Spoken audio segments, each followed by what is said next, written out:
मंत्री की चुप्पी, सर सीएम की चुप्पी पे क्या कहेंगे राहुल जी? सीएम चुप है, सीएम की चुप्पी पे आप क्या कहेंगे?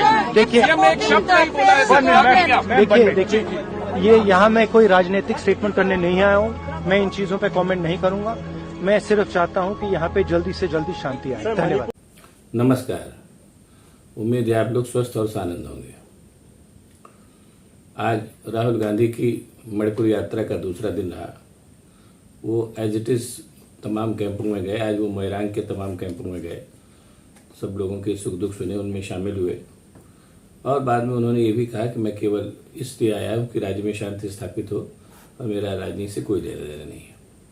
जिस तरीके से उनका स्वागत सब हुआ, उससे उनके भारत यात्रा के दिनों की याद आ गई। जिस तरीके से भारत यात्रा में राहुल गांधी के साथ लोग एकदम से भीड़ उमड़ी थी, एक वैसी ही भीड़ मणिपुर में भी उमड़ी। इससे इतना तो स्पष्ट हो गया कि जब आप पहल करेंगे तो लोग आपके पीछे आएंगे, और जब आप चुप चुपाते बैठे रहेंगे, वहीं से केवल गाल बजाएंगे जैसा अपने प्रधान सेवक साहब कर रहे हैं, तो धीरे धीरे आपका मामला गड़बड़ी होगा, जैसे उनका भी हो रहा है। अब ये तो हुई मणिपुर की बात। इसमें कोई शक नहीं कि मणिपुर में जो हो रहा है बहुत दुखद है और वो ऐसा नहीं होना चाहिए। लेकिन मैं कल भी अपने वीडियो में बता चुका हूं कि उसके जो वहां हो रहा है उसके पीछे कारण क्या है। उसके पीछे भी कारण केवल जो यही फिर से आज एक बार कह दे रहा हूं कि हिंदुओं और वहां के जो जनजाति के लोग हैं, जो ईसाई हैं, उनके बीच में झगड़ा लगाना ही भारतीय जनता पार्टी की सरकार का उद्देश्य है।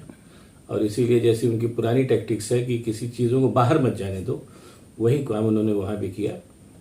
2 महीने तक लोगों को पता ही नहीं चला। मीडिया एक तरीके से बिकाऊ हो चुका है कि वहाँ पर हो क्या रहा है। और ये मैं फिर इस बार आज फिर कह रहा हूँ कि चाहे वो मोदी सरकार हो, चाहे वो अधिकांश विपक्षी दल हों, वो लगभग ऑलमोस्ट एक जैसे ही हो गए हैं। इतनी बड़ी दुर्घटना, इतनी बड़ी घटना हो रही है और विपक्ष का कोई भी आदमी, चली मोदी सरकार नहीं गई कोई बात नहीं, विपक्ष का भी किसी आदमी को जाना चाहिए था, वो गया वो भी नहीं। इसीलिए राहुल गांधी जैसे पहुंचे, वहां भीड़ उनके स्वागत के लिए उमड़ पड़ी। और अभी उनके राहुल गांधी के जाने से 2-3 फायदे हुए, जैसा मैंने कल भी बताया था कि एक तो ये मुद्दा बना, लोग जान गए और इसको, और अब ये इसकी चर्चा होगी तो कहीं ना कहीं चीज़ों में सुधार आएगा। और उसको सुधारने की पहली कोशिश भी आज ही सामने आ गई। भारतीय जनता पार्टी का जैसा फूहड़ तरीका है चीज़ों निपटने का, वैसे ही फूहड़ ड्रामा आज भी किया गया। वहाँ के मुख्यमंत्री से इस्तीफा दिलाकर फिर उसको वापस लिया गया। खैर, भाजपा इस तरीके के फूहड़ ड्रामे करने की बहुत शुरू से अभ्यस्त रही है। जब वो जनसंघ हुआ करती थी तब से। आज ये काम हुआ तो कोई हुआ तो उसमें कोई नई बात नहीं। अब इस घटना के मद्देनजर, ये जो घटना हो रही है और जो राहुल गांधी गए हैं वहाँ पर, इसके मद्देनजर और इत्तेफाक से 9 साल हो भी गया है अपने प्रधान सेवक की सरकार को, जिसका वो जश्न मना रहे हैं। अब इस पूरी घटना के मद्देनजर मैं थोड़ी सी व्याख्या करने की कोशिश करूंगा कि ये सरकार की मानसिकता कैसी और ये सरकार कैसे काम करती है। प्रधान सेवक की सरकार जो है, आप इसको याद करिए कि प्रधान सेवक की सरकार बनी ही थी झूठ पर। बहुत से झूठ उन्होंने आते ही आते बोले थे। इसका सबको दोहराना का कोई मतलब नहीं है। पूरी जनता उनके उन झूठों को जान गई है और उसके हिसाब से उस झूठ पे अगर यकीन किया जाता तो, और किया भी यकीन लोगों ने, तभी उनकी सरकार बनी, तो बहुत कुछ बदलने वाला था। लेकिन बदलना कुछ नहीं। ये बाद में समझ में आई कि उस झूठ, एक तो होता है कि झूठ बोलना चीज़ों को प्राप्त करने के लिए, और एक होता है झूठ बोलना चीज़ों को सायास लोगों को धोखा देने के लिए। तो जो झूठ मोदी सरकार, जो जैसे झूठ मोदी सरकार बोल करके आई और जैसे झूठ वो अभी भी बोल रही है, उसके पीछे मुख्य उद्देश्य लोगों को धोखा देना है, ताकि उसकी आड़ में जब तक लोग समझे तब तक वो काम हो जाए। ऐसी ये बात तमाम बार हो चुकी है, लोगों को याद भी होगी। एक आध बार अभी जिक्र भी करूंगा। अब उसके आने के तत्काल बाद ही इस सरकार का टेस्टिंग शुरू हो गया। आप लोगों को याद होगा, पहले जो भूमि अधिग्रहण में जो किसानों की जमीनें ले ली जाती थी और उसको लेने के बाद जो है बिल्डर्स को दे दिया जाता था, उस पर बहुत पहले सुप्रीम कोर्ट का आदेश आया और भूमि अधिग्रहण कानून बना, जिससे किसानों को बहुत फायदा हुआ। आते ही आते, चूंकि अभी इसमें अब ये कहने में कोई संकोच नहीं है कि मूलतः जो प्रधान सेवक की सरकार है वो मूलतः उद्योगपतियों की और बड़े लोगों के हित में काम करने वाली सरकार है। और उनका हित पूरा करने के लिए वो जनता की किसी भी हद तक आम जनता के हितों को दांव पे लगा सकती है। इतना आप सब जानेंगे, इसलिए मैं भी कह रहा हूँ। हालांकि मैं तब भी कहता था, लेकिन अब तो खैर लोगों ने देख भी लिया। तो उसी समय पहला अध्यादेश लेकर के आए अपने प्रधान सेवक साहब की, जो भूमि अधिग्रहण कानून बना है उसको निरस्त करते हैं। अब शोर मचना था, मचा ही। और उस समय सोनिया गांधी अपेक्षाकृत थोड़ी स्वस्थ भी थी, ठीक थी, और वो अपने सारे सांसदों और विदेश और विपक्ष के सारे सांसदों के साथ प्रदर्शन में धरने प्रदर्शन बैठ गई। तत्काल मोदी सरकार ने उस अपने कानून जो वो भूमि अधिग्रहण अध्यादेश वापस लेकर के आए थे, तत्काल उन्होंने उसको वापस किया। इस सरकार की 2-3 फितरतें हैं, इसको आप समझ लीजिए। हालांकि जब लोग जान ही गए हैं, ये शुरुआती साजिश से करती है ताकि लोगों का, क्योंकि जो इसके उद्देश्य होते हैं वो उद्देश्य कॉमन मैन के अमूमन विपरीत होते हैं, इसलिए वो शुरुआत साजिश से करती है। और साजिश खुल न जाए इसलिए उसने मीडिया पर पहले से कंट्रोल इस्टेब्लिश कर रखा है ताकि चीजें सामने ना आए। और उसके बाद एक बात और, इतना करने के बाद जब चीजें काबू से बाहर जाने लगती हैं तो फिर वो तरह तरह का ड्रामा करती है और अंततः भाग खड़ी होती है। ये सरकार का आप शुरू से देखिए यही हाल रहा। उसके बाद फिर किसानों, अभी जैसे मैं जिक्र ऐसा कई बार किया है सरकार ने, मैं 2-3 एग्जाम्पल दे रहा हूँ।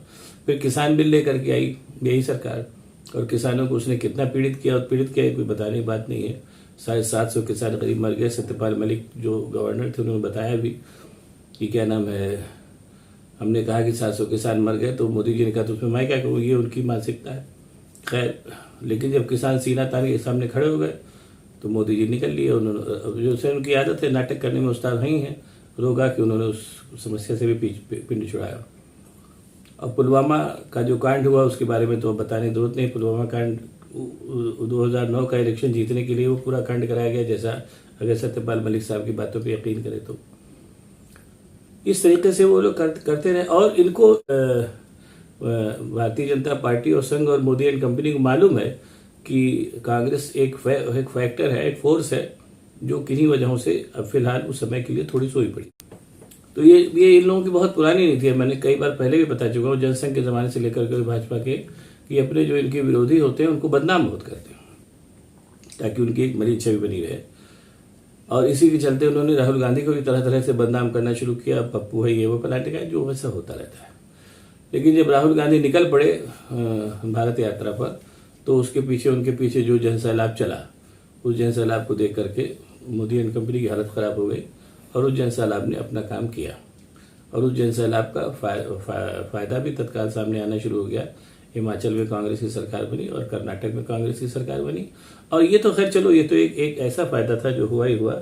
उसके अलावा वो सारे मुद्दे सतह पर आने लगे जिनको दरअसल सतह पर रहना चाहिए था। महंगाई हुई, बेरोजगारी हुई, और क्या नाम है, लॉ एंड ऑर्डर की सिचुएशन हुई, जिसको भारतीय जनता पार्टी ने अपनी लफाजी से किनारे कर दिया था। और वो ऐसी चीजों को लेकर के आती थी जैसे आजकल वो लेके आ रही है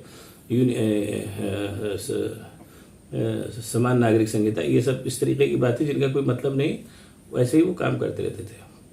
तो ये बिल्कुल एकदम स्पष्ट हो गया कि इनकी जो हाल है वो यही है कि पहले लोग कोई साजिशन कोई चीज लाते हैं, अगर वो हो गई साजिश सफल तो ठीक, और नहीं होती तो भाग खड़े होते हैं। उसी तरीके से मिजोरम में भी ये कांड हुआ। मिजोरम में जैसा मैंने कहा कि वहाँ जो मुख्य उद्देश्य है वो पूरा नॉर्थ ईस्ट, जैसा मैं बता भी चुका हूँ कि एक तरीके से वो ईसाई बहुल इलाका है, और ईसाई भी चूंकि भारतीय जनता पार्टी के निशाने पर रहते हैं, इसलिए मणिपुर को भी फिर से एक नई प्रयोगशाला बनाया गया उनके अपने हिसाब से ईसाइयों को ठिकाने लगाने के लिए। और इसीलिए मैं बार बार कह रहा हूँ, फिर एक बार कह रहा हूँ, इसीलिए चूंकि ये एक प्रयोग था जो जानबूझ के किया जा रहा था, इसलिए, और साजिशन किया जा रहा था, इसलिए प्रयोग सामने ना आने पावे, इसलिए उसको जानबूझ कर ढाके टोपे रखा गया। अगर जो स्थितियां थी, न शाह गए न मोदी गए, क्योंकि उनको मालूम था उन्हीं के इशारे पर वो चल रहा था पूरा कांड। और जब बहरहाल इस चीज को, जाहिर सी बात है तमाम लोग जानते हुए होंगे, मैं ये सब न जानूं, तमाम लोग जानते होंगे, लेकिन किन्हीं वजहों से चूंकि भारत की राज्य सत्ता, जैसे मैं पहले कह चुका हूँ, ऑलमोस्ट एक जैसी हो गई है, जो एक तरीके से अपने हितों को पहले देखती है, कॉमन मैन के हितों को बाद भी देखती है। उस राज्य सत्ता में से भी किसी ने, चाहे पक्ष हो चाहे विपक्ष हो, मणिपुर में जाना गवारा नहीं किया। और जो गुजरात का कांड हुआ था, गुजरात के कांड में भी यही मानसिकता थी कि भारत की जो राज्य सत्ता थी उसने गुजरात कांड को उतने कायदे से नहीं संभाल पाई जैसे संभालना चाहिए। तो बहरहाल जो हो गया सो हो गया। और ऐसे में फिर राहुल गांधी ने हिम्मत दिखाई और वो मणिपुर के लिए चल पड़े। उससे कोई बहुत फायदा हुआ, मणिपुर के लोगों को भी लगा कि कोई उनके आंसू पूछने आया। और जहां तक मुझे लग रहा है कि राहुल गांधी की ये यात्रा जो है बहुत सफल साबित हुई। और सबसे पहली बात है कि मणिपुर को राहत मिलेगी, और दूसरी बात है कि मणिपुर की पूरी स्थितियां वर्ल्ड प्रेस के सामने आई, जिसका फर्क पड़ेगा ये मुझे कहने में कोई संकोच नहीं है। और ये भी अब मैं राहुल गांधी ने एक बार फिर ये इस बात को आकर के साबित कर दिया है कि अगर आप सीधा तान करके प्रधान सेवक के सामने खड़े हो जाए तो उनकी 56 इंच की छाती जो है तत्काल 26 इंच की हो जाती है। अब अगर आपको ये वीडियो पसंद आया हो तो इसको लाइक करिए, शेयर करिए और मेरे चैनल को सब्सक्राइब करिए ताकि मैं और भी ऐसी बातें आपको बताता रह सकूं। बहुत बहुत धन्यवाद। नमस्कार।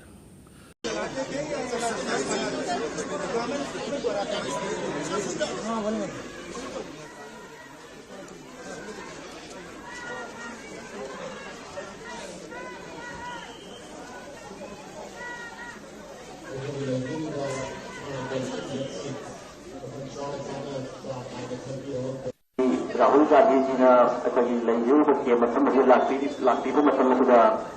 अखोई सरुक लादी ने लाती चिलिनाव अखोई सेक्यूरीटी अयाब सुतल मन चपीयो अतई मपान लेंजू मरम से